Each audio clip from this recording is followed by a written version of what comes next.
Metro rail স্টেশনের নিচ থেকে বোমা উদ্ধারের ঘটনায় রাজধানীর মতিঝিলে জোরদার করা হয়েছে নিরাপত্তা। পুলিশ বলছে অপরাধীদের ছাড় নয়, তবে এ বিষয়ে মেট্রো রেল কর্তৃপক্ষ কোনো কথা বলতে রাজি হয়নি। আর অপরাধ বিশেষজ্ঞরা উদ্বেগ জানিয়ে বলছেন, দুষ্কৃতিকারীরা সুযোগ খুঁজছে পরিস্থিতি উত্তপ্ত করার। সুমন রায়হানের ক্যামেরায় হাকিম মাহির রিপোর্টে বিস্তারিত। সদ্য সাবেক রাষ্ট্রপতি মোহাম্মদ শাহাবুদ্দিনের পদত্যাগ ও সনাতন ধর্মাবলম্বীদের রথযাত্রা শেষ হওয়ার পরপর শুক্রবার সন্ধ্যায় রাজধানীর মতিঝিল মেট্রো রেল স্টেশনের নিচ থেকে উদ্ধার হয় বোমা।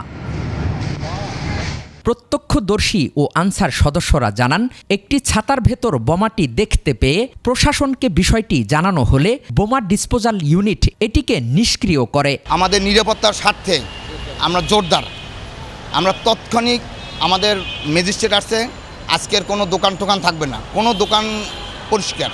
রথযাত্রাকে যেখানে তো জনগণ তো অনেকভাবে অনেক সবাই অনেক কিছু নিয়ে যায়, এটা তো অপরাধী তো ওইভাবে চিহ্নিত বা যদি দেখা যেত তা ধরা যেত। এমন অবস্থায় সার্বিক নিরাপত্তা ও তদন্তের বিষয়ে মেট্রো কর্তৃপক্ষের সঙ্গে যোগাযোগ করলে তারা ভিডিও বা অডিও মাধ্যমে কথা বলতে রাজি হননি। লিখিত বক্তব্য দিতে চাইলেও শেষ পর্যন্ত কোনো জবাব দেয়নি তারা। পুলিশ বলছে, এ ঘটনায় একটি মামলা হয়েছে, তদন্ত সাপেক্ষে অপরাধীদের আইনের আওতায় আনা হবে। কেন, কে উদ্দেশ্যে, কিভাবে রাখলো, তথ্য প্রযুক্তি এবং অন্যান্য যে আমাদের বিভিন্ন সোর্স আছে ম্যানুয়ালি যেগুলো করি, তো এর মাধ্যমে জিনিসটা রহস্য উন্মোচন করা সম্ভব। নিরাপত্তা জোরদার করা হয়েছে এবং বিভিন্ন জায়গায় পুলিশের চেকপোস্ট টহল চলছে।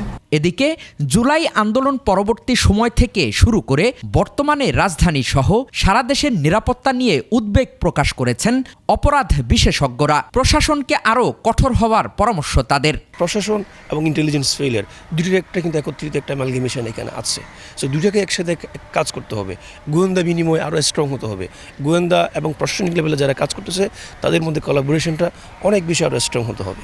রাজনৈতিক পরিবেশ স্থিতিশীল ও প্রশাসনকে আরও ঢেলে না সাজালে অপরাধ পরিস্থিতি অবনতির আশঙ্কা সাধারণ মানুষের।